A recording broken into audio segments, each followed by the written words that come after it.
Hello, good morning. Is it morning? I don't even know.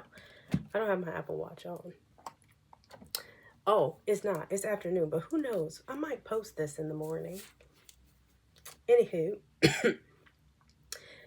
it's Mercury Retrograde right now, so I'm gonna do a few readings on who's coming towards you, because y'all already know people love to spin the block during Mercury Retrograde.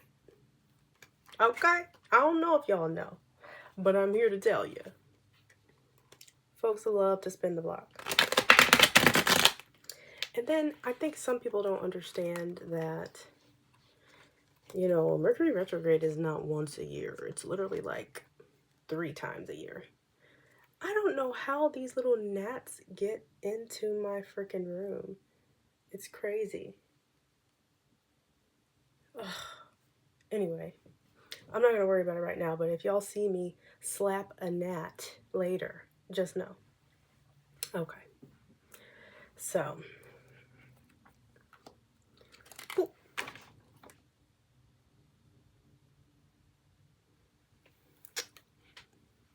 see, I thought I had caught it. Anyway. Oh, Lord. Okay. I'm sorry. I think it's after my hair. Anyway, all right. This person who is coming towards you, I get here that it's somebody who, I feel like y'all probably had some sort of a situation where you might have had a lot of feelings for this person. And I can tell that you probably, whatever amount of time it has been that's passed, I kind of get that you've kind of made peace with the separation and you're kind of moving on and moving forward. I also feel like in this connection,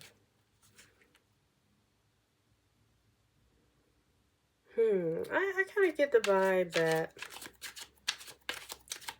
I think there was like a big fight that maybe you two might have had that caused the ending of the connection. Okay, what was the fight about?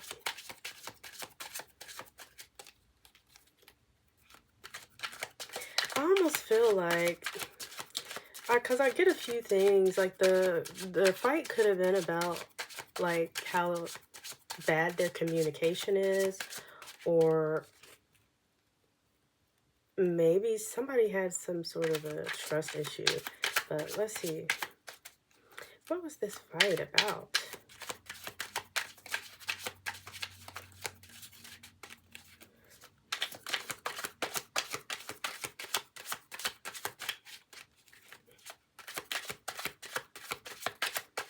Holy Spirit, come on. Tell me what this fight is about.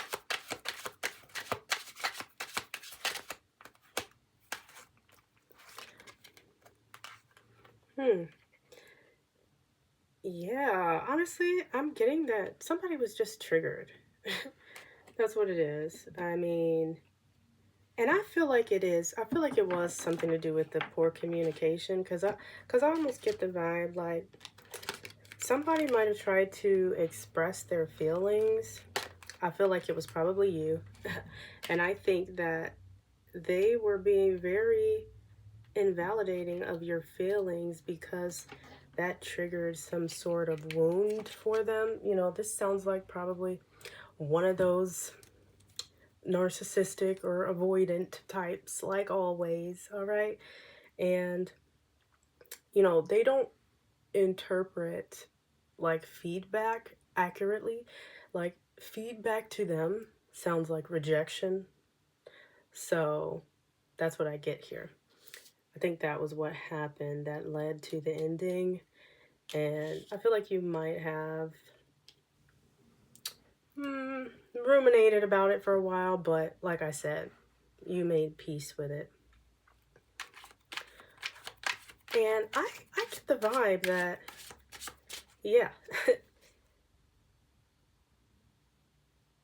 This person, they still want a commitment with you. You know? It's like, literally, they want another chance.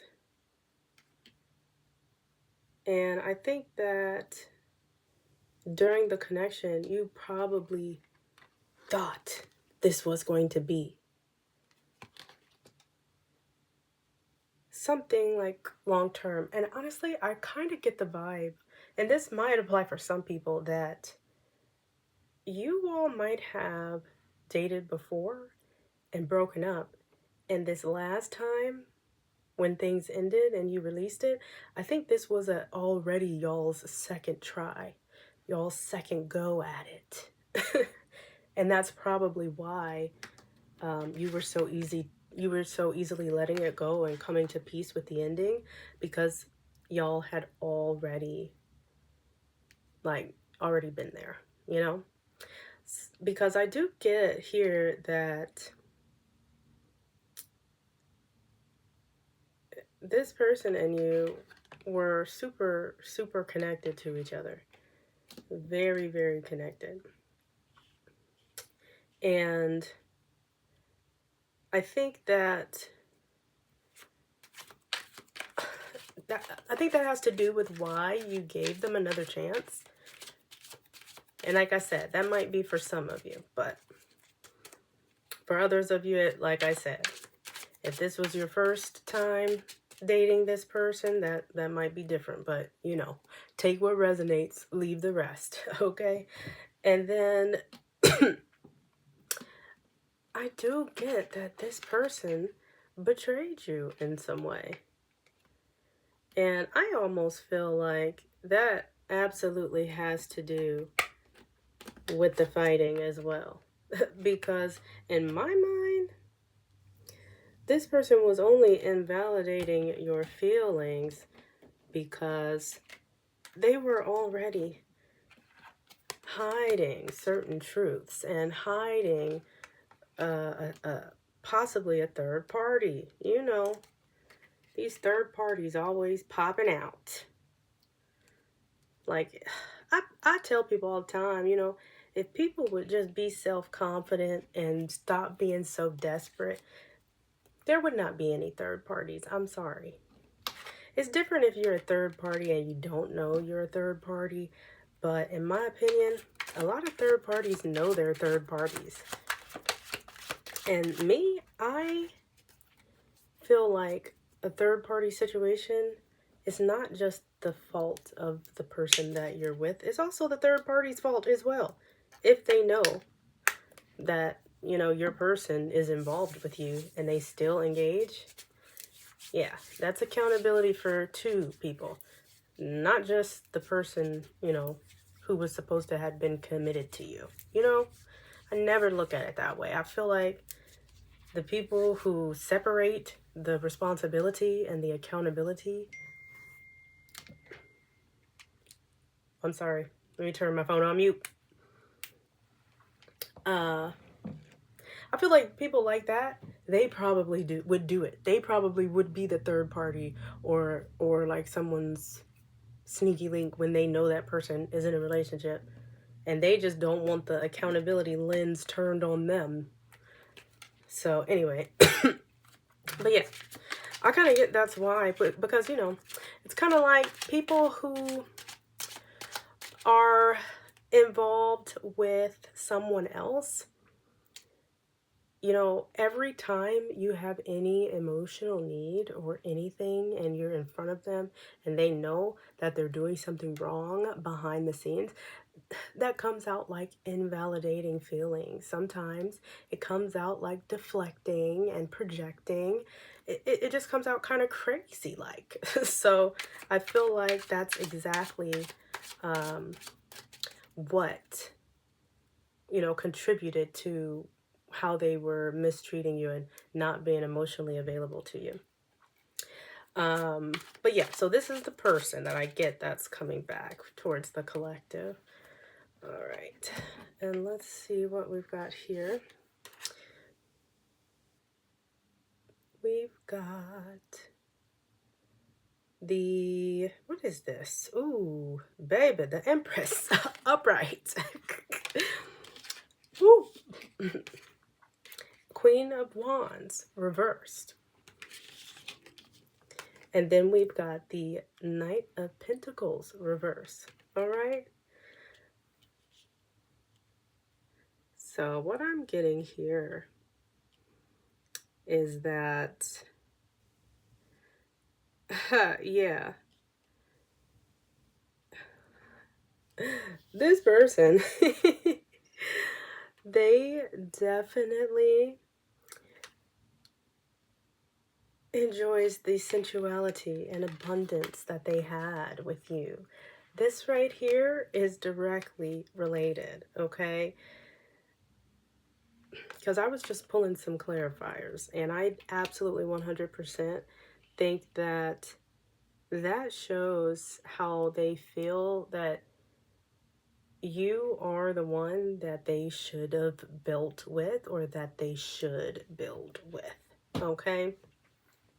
And I also have, with these other two cards here, I almost feel like this person, I kind of get that. Also, on the other side, this anger that they had with you, it was a little bit of selfishness, like, oh, I can't focus on your needs. You know, like, oh, the collective's complaining and I know I'm doing wrong, but, you know, the collective doesn't know I'm doing wrong. So the collective, therefore, really doesn't have anything to be upset about, you know? And it's kind of like this self-focused type of thinking process that I'm getting from this person. But also, it's like a little demanding. And then I also get this vibe where it comes out in a way that also has an underlying tone of, you know,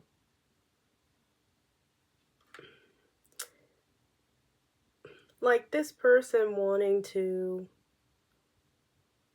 it's like arrogance. It's like a little bit of an arrogance that I'm getting, because it's kind of like, oh, you know, she's never going to find out, or he's never going to find out.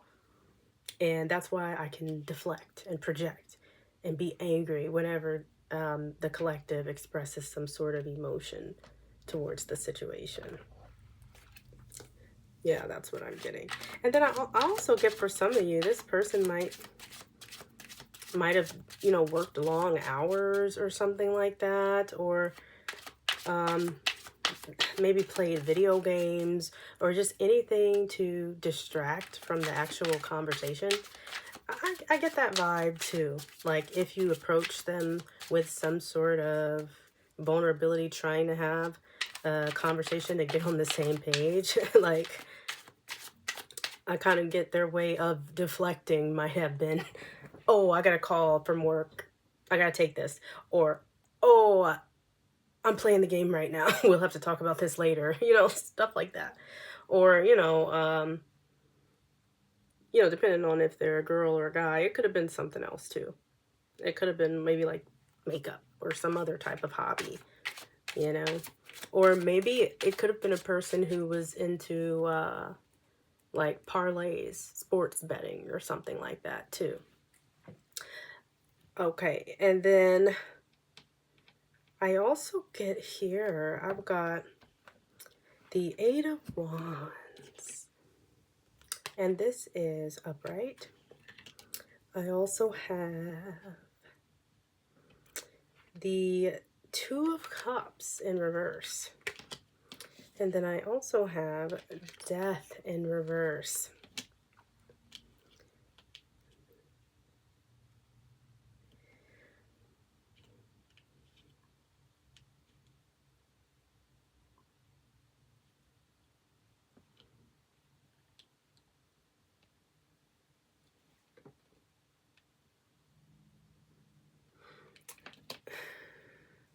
to me, I think this is exactly confirming what we were just talking about. Like, this person is exactly who is coming towards you.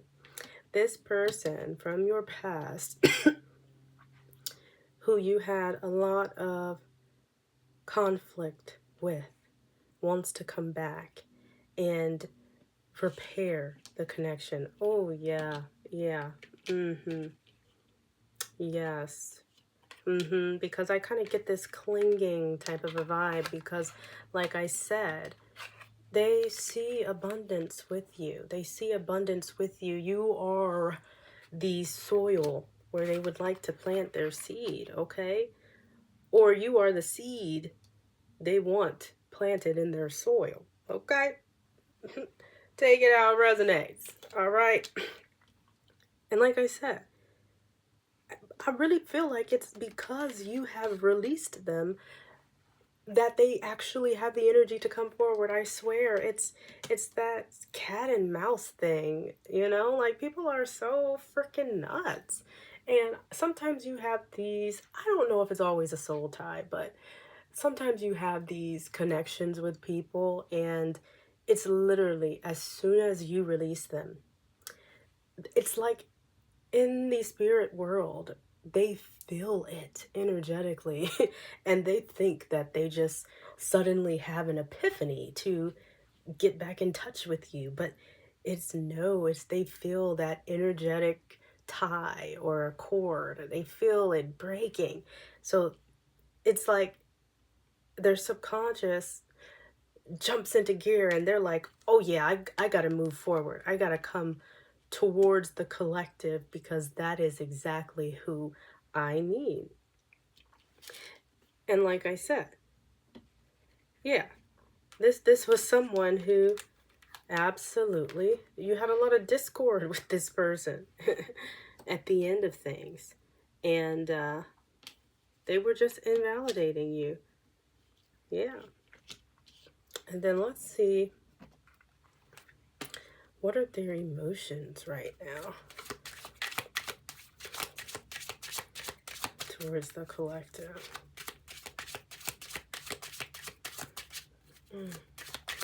Holy Spirit, what are their emotions towards the collective?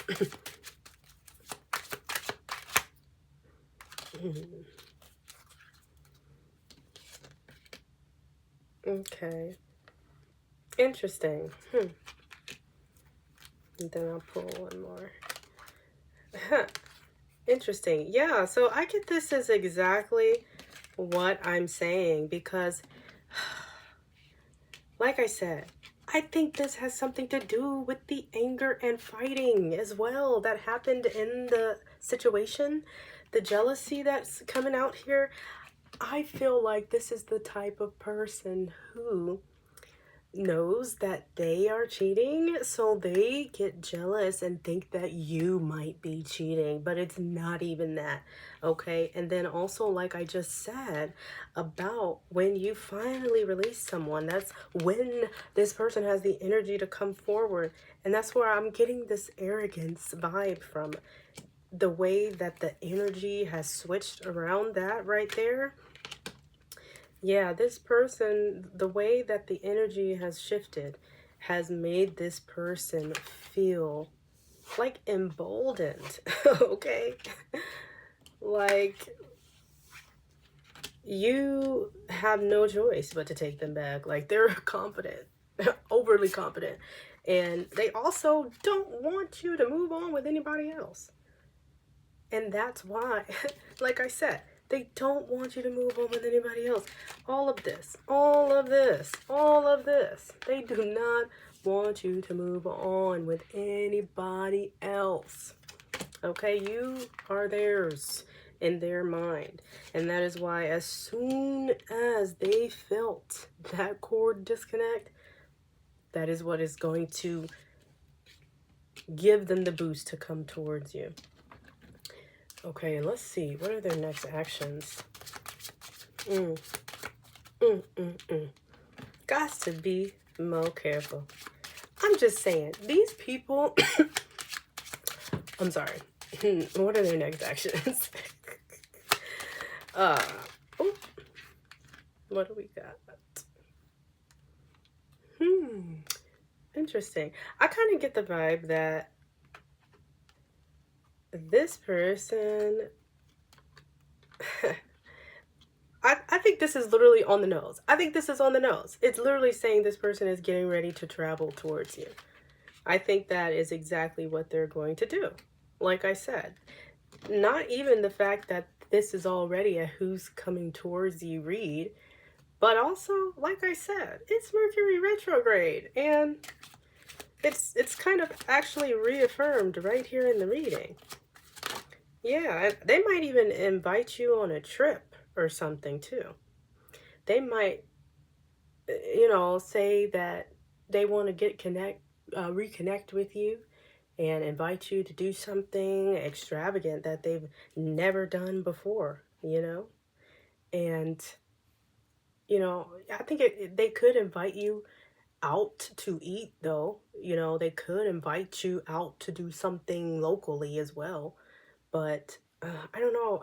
I think for some of you, they might actually invite you on a trip, like a vacation or something. And then I also have another possibility for some of you. It could be just that, if you've moved away or if this person has moved away from you, I kind of get them coming to your city or just coming to wherever you are as well.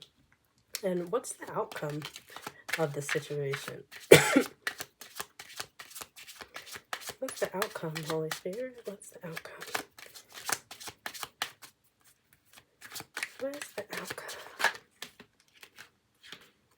Oh, yeah. I actually get that this person, yeah, I actually think that is how they are going to bridge the gap. I think they're going to bridge the gap through trying to contact you some way. And I get that they want to speak with you on the phone, right? And then I did also get dating. So I kind of get, yeah, the outcome here is that this person is going to reach out to you over the phone, probably try to speak with you, maybe plan some sort of a trip or a vacation, or either just starting to casually date again, maybe slowly working their way back in, or really the conversation could be their way of traveling towards you to arrange a date. But I get that, yeah. I think it is still important to keep in mind, though, the energies behind this behavior. Because remember, we talked about those emotions here. I do not think this individual is someone that you should trust or give an opportunity to. That's just my opinion. And I kind of get that, they're gonna behave like literally your wish come true. You're going to think that they've changed and that this is all you've wanted the entire time. They might even start validating your emotions. They might come in. Remember, we talked about that here. They might even come in immediately validating your emotions. But like I said, I think it's important to keep in mind the energies that are ruling them right now. I don't think this person has the best intentions. I mean, at the least, if they do come towards you and arrange some sort of a vacation or a date or some sort of outing and things like that, just use your own discernment. I would just say that because things end for a reason. And I'm a Scorpio, so once my trust is broken, it's very hard for me to trust you again because to me, I feel like, we're all too old to be exhibiting certain childish types of behaviors. And I shouldn't have to explain to another adult how to behave. And I think for you, collective, that's important for you to keep in mind because sometimes it's a matter of perspective, a difference of opinion, a difference of perspective, and you can relay that to your person. But sometimes, collective, it has nothing to do with perspective. It's just basic human decency and emotional availability. And sometimes, collective, we get with people who are not emotionally there. So, not to be preachy, but invalidating is a big thing in this spread for me. Because, like I said, I'm getting the vulnerability behind that word. And at the point where you were vulnerable with someone and they dismissed you, but they did not stop at the physical vulnerability. They had no problem with that, but they didn't want the emotional vulnerability. And that's a big, big red flag. Okay? So keep that in mind whenever this person comes towards you. Keep your power, okay? Because they're only feeling this way because they've felt you detach. Okay? Don't be fooled. Don't let them do the okey doke, the old song and dance, the smoke and mirrors on you. Keep your discernment, keep your vibrations high. Anyway, like I said, not to be preachy. All right. If this resonates, like, comment, subscribe. And if it don't apply, let it fly.